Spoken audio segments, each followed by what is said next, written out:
पेशावर में वज़ीर आला खैबर पख्तूनख्वा परवेज़ खटक के ज़ेर सदारत सूबाई काबीना का इजलास जारी है। इजलास में फाटा को खैबर पख्तूनख्वा में जम होने से मुतालिक अहम फैसले होंगे। आइंदा बजट से मुतालिक इजलास में अहम उमूर पर बातचीत होगी। तर्जुमान हुकूमत खैबर पख्तूनख्वा के मुताबिक काबीना को सूबे में अमन व अमान से मुतालिक अहम ब्रीफिंग दी जाएगी। Khyber Pakhtunkhwa food safety act 2014 में तरमीम पर भी गौर होगा। खैबर पख्तूनख्वा वैक्सीनेशन एक्ट 1958 में तरमीम पर बहस होगी। इजलास में पोलियो मुहिम के लिए सिक्योरिटी की मद में दरकार बजट भी काबीना एजेंडा में शामिल है।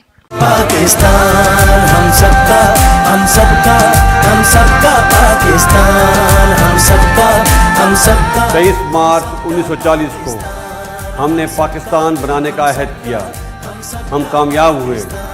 आइए आज फिर अहद करें कि हम पाकिस्तान को फसादियों से पाक करेंगे, क्योंकि ये है हम सबका पाकिस्तान। हम सबका Pakistan.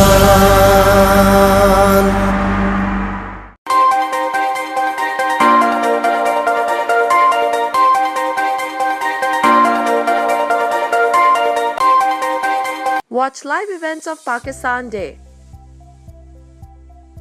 23rd March on TNN TV. Click on Live Now and enjoy uninterrupted live events. Download our free app now.